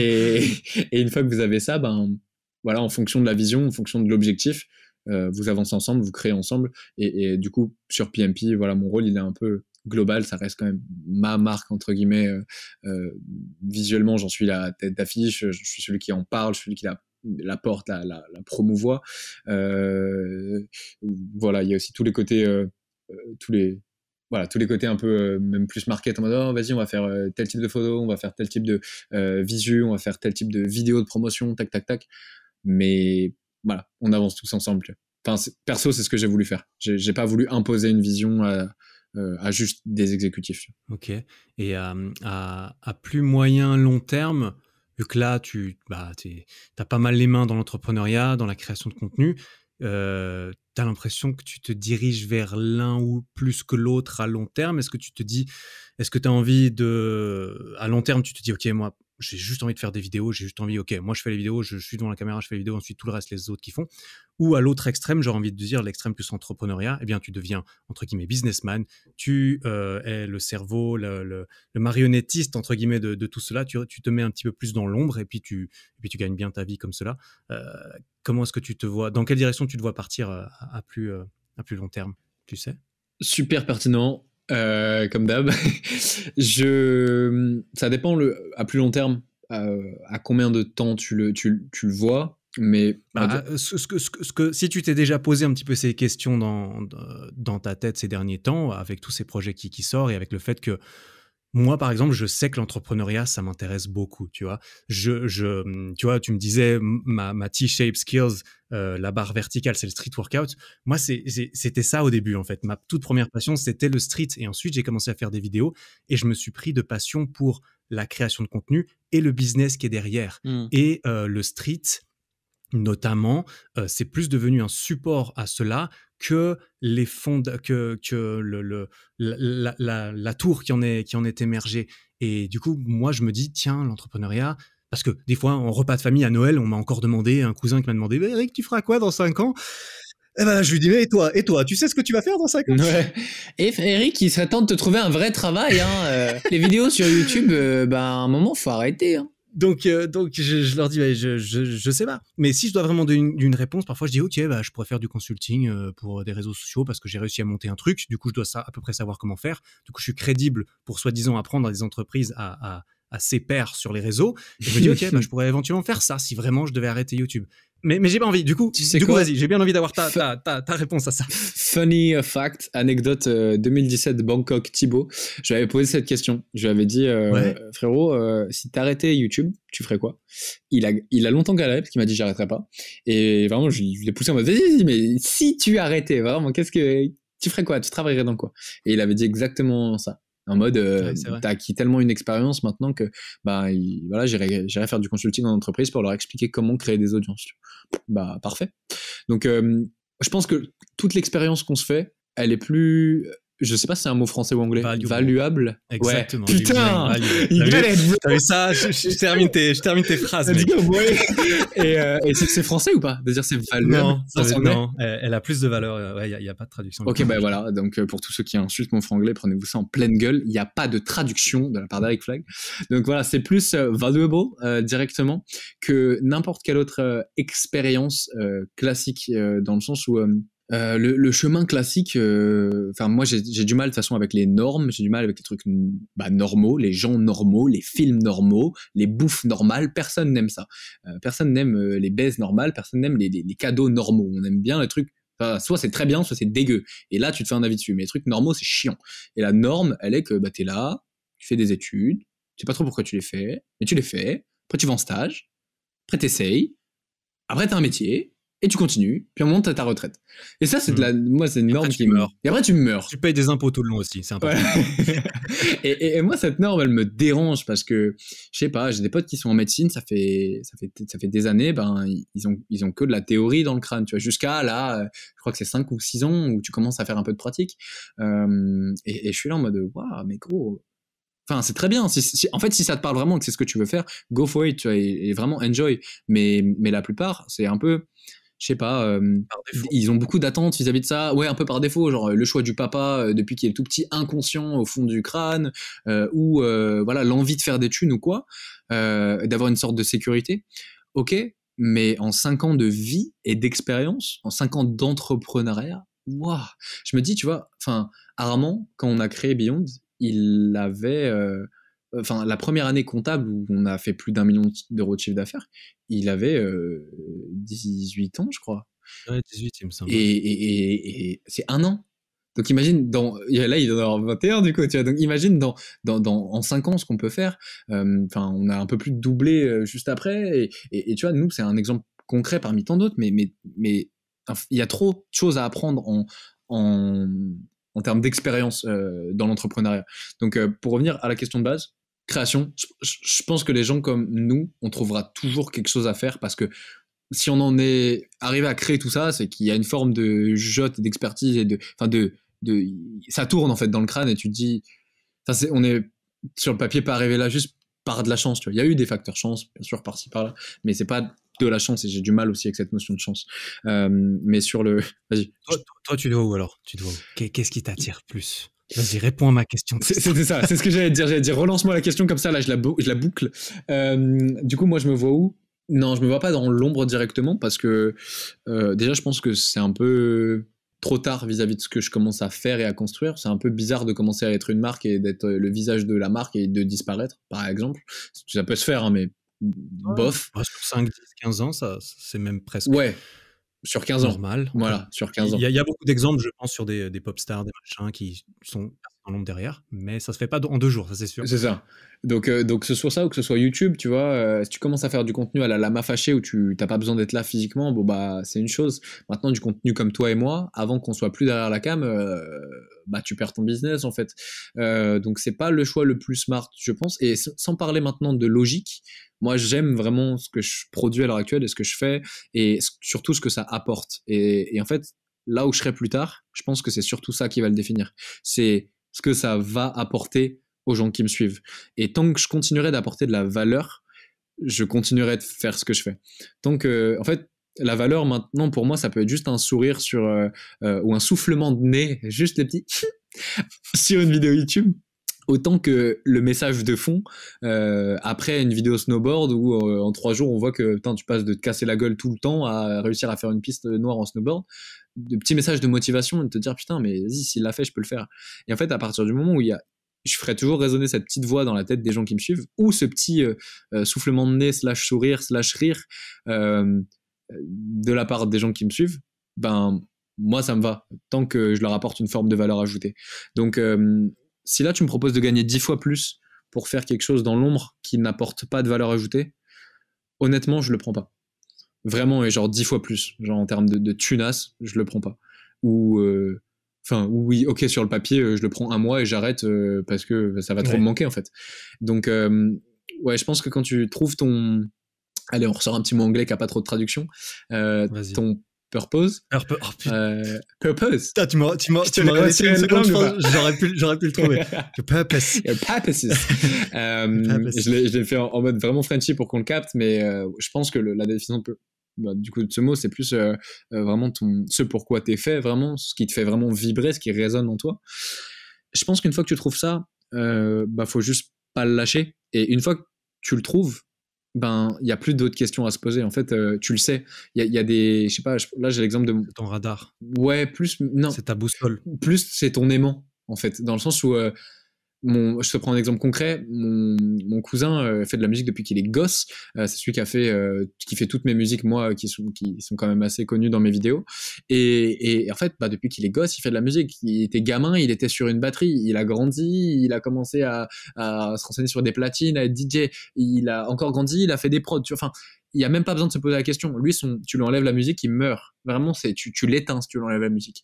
Et ben, nous, je te mets pas dans la case parce que je sais pas pour toi, mais je pense que, même moi personnellement, j'en suis à ce stade où si tu m'enlèves ça, même si je gagne vraiment 10 fois plus de thunes à côté, ça va me faire chier et il faut que il faut que je continue là-dedans. En fait, je le sens, c'est juste, c'est pas intellectualisé, c'est du ressenti là, tu vois.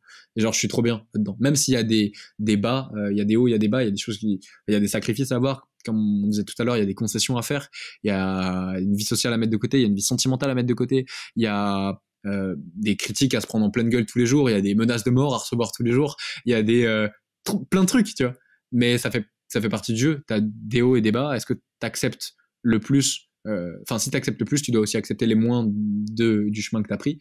Donc voilà, je pense que dans tous les cas, ce sera la suite pour moi, ce sera de continuer à être autant épanoui dans ce que je fais, quoi qu'il arrive. Mais je pense pas que ce soit dans l'ombre, vu à quel point T'as l'air de te plaire dans la lumière. Ouais, c'est ça. C'est bien. The spotlight is on you. Mais en vrai, c'est même pas vraiment le spotlight. Hein. Non, je pense que si j'écrivais des évidemment. livres, si je faisais que d'écrire des livres, mais rien à voir avec les mensonges de fitness, que des livres qui apporteraient vraiment, qui toucheraient autant de monde, parce que un livre qui toucherait 2 millions de personnes par mois, c'est vas-y, je demande à voir. Enfin aussi facilement surtout, genre parce que nous on upload juste une vidéo sur YouTube. Je pense que je pourrais trouver une satisfaction plus ou moins pareille si je sais que ça impacte de la même manière. Mais je pourrais pas le savoir de la même manière parce qu'il y aurait pas les likes, il y aurait pas les commentaires, il y aurait pas les messages que tu te prends tous les jours enfin je sais pas, moi c'est ça qui me fait vivre, c'est qui me fait trop plaisir, c'est quand je me bouffe des messages de yo, grâce à toi j'ai perdu X kilos, je sais que ça tu dois le recevoir par centaines aussi, grâce à toi je me suis remis au sport, grâce à toi je me suis motivé, grâce à toi j'ai eu je suis sorti de dépression, j'ai failli me suicider, à un moment je regardais tes vidéos parce que t'étais le seul truc qui me faisait sortir de ce mood et tu vois, wow. Enfin, en plus, moi, j'ai un rapport super spécial avec le suicide vis-à-vis de ma famille, de ce qui m'est arrivé quand j'étais plus jeune et tout. Et du coup, quand je lis ça, je comprends que on a un putain de rôle. Et mon père, un jour, il était rentré dans ma chambre, il m'avait dit ça, il m'a dit, tu sais, Tristan, en plus, chez les Asiates, il y a une sorte de fierté qui se fait pas trop. C'est Dieu, tu dis pas trop ce genre de truc à ton fils. Bref, ça m'avait fait trop plaisir. Il m'avait dit, genre, je suis grave fier de toi. Genre, c'est une des premières fois qu'il me le verbalisait comme ça. Parce que t'as un impact sur le monde à ton échelle. Moi, avec mon club, j'ai 400 élèves, c'est bien. J'impacte la vie de 400 personnes positivement. Mais toi, tu touches toutes ces centaines de milliers de personnes qui te suivent et qui, inconsciemment, jour après jour, se bouffent des petits practice makes perfect ici, des petits, vous pouvez le faire, des petits, allez, sortez-vous les doigts, des petits trucs qui les encouragent à faire. Et ça, c'est le truc le plus valuable, le truc le plus gratifiant, le truc le plus incroyable pour moi. Donc, voilà. Quoi qu'il arrive, la suite, elle sera... Il faut que j'ai ces retours-là, si je veux, là où je vais. Et petit message au Tristan dans 5 ans, quand tu réécouteras ce podcast, espèce de con, t'as intérêt d'avoir gardé cette ligne directrice. Je pense que tu m'as l'air bien parti. Oula, attends. Oula, le café. Ah non. J'ai réussi à débrancher mon casque.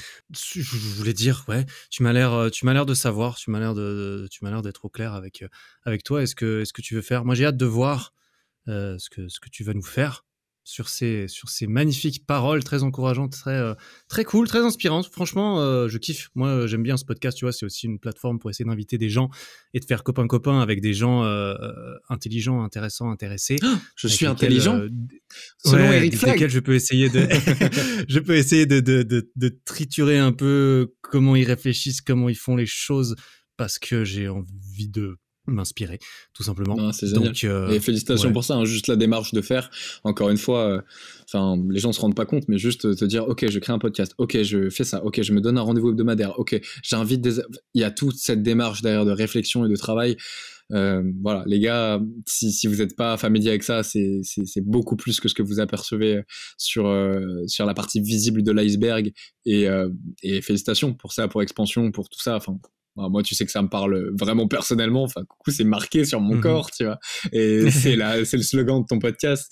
Donc ouais, on est dans la même dynamique et félicitations en tout cas pour tout le chemin parcouru. Parce que pour la petite histoire, parce que les auditeurs ne savent pas ça, mais Eric m'avait envoyé un message c'est quoi, Salon du Fitness 2017, bro? C'est ça, j'avais participé à ton concours sur Instagram, mais c'était juste après t'avoir découvert sur YouTube. Okay. Justement, j'ai découvert sur YouTube et je me suis dit, ok, je vais voir ce mec, il a 50K sur YouTube, je suis allé sur Insta, je t'ai follow et je me suis dit, ok, intéressant, un créateur de contenu, je connaissais pas, il est connu et tout. Moi, je venais juste de commencer. Et là, Tristan, il poste un petit concours. Les gars, j'ai des invites à faire gagner pour le Salon du Fitness. Et laissez un commentaire et puis on verra si vous gagnez. Et j'avais laissé mon petit commentaire. Ouais. Et c'était pas du tout du hasard. Hein. C'est moi qui avais sélectionné les profils que je trouvais intéressants. Et il y avait déjà le arrobase Eric Flag. Il y avait déjà la photo en mode gros Eric Flag d'eau puissant et tout. Et même que du coup sur le moment, donc déjà je t'ai fait gagner aussi. Et surtout, je t'ai dit gros. Keep going. Parce que tu m'as invité en live, tu m'as invité dans ton live pour me dire que j'avais gagné derrière. C'est ça. Ouais, mais surtout, je me rappelle, et ça, en fait, je le dis pas beaucoup. C'est pour ça que le peu de fois où je le dis, je sais à qui je l'ai dit. Et je me rappelle t'avoir dit, gros, keep going. Parce que je sens quelque chose, je vois quelque chose, alors qu'il y avait rien. Tu faisais juste des photos à l'époque, tu faisais juste quelques vidéos de street pur et dur. Mais j'ai senti un truc direct et j'ai dit, toi, keep going, parce que c'est sûr, tu vas impacter du monde, tu vas faire des belles choses, tu vas grossir, et au final, gros, enfin, tu le sais, de toute façon, voilà, genre, nous, on en parle souvent, mais ouais, la progression que t'as suivie, le hustle, le grind, ça me fait trop plaisir, ça, tu vois, genre, en fait, ça me fait chaud au cœur de me dire, putain, waouh, genre, encore, en fait, c'est la même chose que ce que j'essaie de partager. Regardez, il l'a fait. Regardez, il y avait 10K il y a pas longtemps. Regardez, il y avait un étudiant pas trop sûr de son avenir il y a pas longtemps. Et maintenant, il y a un entrepreneur qui, on arrive au stade où il peut faire des petits podcasts qui rapportent zéro, juste pour apporter à des gens. Et c'est un kiff de fou de pouvoir faire oui, ces podcasts qui rapportent rien. C'est parce qu'ils rapportent rien qu'ils sont si sympas mais bien à faire. sûr, mais voilà, ça t'aurais jamais pu le faire à l'époque parce que bah justement il fallait te créer ton business, il fallait te créer ton audience, il fallait te créer tout ça. Et maintenant t'es connu et reconnu pour ce que t'apportes. Et bref, voilà, je trouve ça incroyable. Et ça c'était pour la petite anecdote un peu symbolique. Bon, Tristan, j'avais essayé de conclure ce podcast. Bon, il aura duré 5 minutes de plus. C'est pas grave. C'était très, très cool de discuter avec toi, mec. Un énorme plaisir de finalement pouvoir se catch-up en vrai une fois, filmer un petit peu de contenu ou quoi. C'est vrai qu'on n'a jamais fait de vidéo ensemble, coquin. Ben, mec. On en a fait une à distance. Est-ce qu'on s'est déjà vu en vrai? Mais je crois pas. Mais non, on s'est jamais vu en vrai, putain. Bro, tu viens de me mindfuck, là. On s'est jamais vu en vrai, mec. Attends. Jamais. Non, jamais. On s'est pas croisé au sein de de jamais parlé en vrai. Gros, Non, on s'est jamais. Je t'ai fait gagner une invitation au salon du vitesse, t'es même pas venu me remercier, enculé. Mais c'est vrai? Non, il me semble que je t'ai déjà checké, bro. Impossible. Si, parce que je me rappelle que t'es grand. Je me suis dit, il est grand, le con. Oui, t'as raison. Voilà. Oui, mais bon. Ah oui, non, on s'est checké. On s'est checké absolument 20 secondes. Oui, c'est vrai, on s'est checké. Putain, on s'est checké sur le stand bulk. J'avais fait la queue pour venir checker. Mais toi, t'étais occupé sur le podium avec tous les abonnés qui faisaient la queue. Donc. Non, mais gros, c'est ouf. Si je me rappelle avoir été marqué par ta taille. Donc, oui, parce qu'en vrai, Eric, il le cache, mais il fait 1m98. Et c'est vrai qu'on me dit que je suis plus grand et large en vrai qu'en vidéo. Ouais, moi, on me dit que je suis plus petit et plus mince. C'est génial. Allez, ciao, mon pote. J'espère que t'as kiffé. Bon, Tristan, on va faire une bonne petite heure et demie bien sympa avec toi, mec. Merci. Plaisir partagé. Pour le faire, est-ce que tu veux renvoyer les gens ou est-ce que les gens, s'ils veulent découvrir plus sur Tristan, c'est qui, il fait quoi, tu les renvoies où? Je pense qu'ils ont capté. Vous tapez juste Tristan sur YouTube, vous trouverez mes singeries. Si le concept vous parle, si le message vous parle, n'hésitez pas. Venez. Le mec a tellement percé. Tristan, tu tombes sur lui. Ça va, je m'appelle pas Kevin ou Axel, tu vois, donc j'ai la chance d'avoir un prénom où il y a relativement personne qui l'a sur YouTube, donc ça c'est cool. Mais non, voilà, si le concept vous parle, si la personne vous parle, parce que là pour le coup c'était 1h30 de no cut, no filter, vraiment juste d'humain à humain. Si ça vous parle, venez jeter un petit coup d'œil et puis je pense que ça pourrait peut-être vous divertir, peut-être vous apprendre un peu, peut-être vous motiver un peu, je sais pas trop, mais en tout cas peut-être que ça vous parlera. Ouais. Merci Tristan. Merci à toi mon gros. Merci encore à Tristan pour ce petit moment de son temps. J'espère que ça t'a plu. Tu trouveras dans les notes de l'épisode tous les détails et les liens vers ce que fait Tristan, notamment sa chaîne YouTube. Et puis voilou, une petite interview de plus dans la boîte. On se retrouve la semaine prochaine, jeudi prochain, avec un petit épisode monologue à l'ancienne comme ça, juste toi et moi. Et ouais, voilà. En attendant, porte-toi bien. Merci beaucoup pour le soutien du podcast. Il a pris pas mal d'ampleur ces dernières semaines. C'est cool, ça me fait plaisir. Voilà, c'est tout ce que j'avais à dire pour aujourd'hui. En attendant, le prochain épisode, travaille bien, prends soin de toi. Ciao.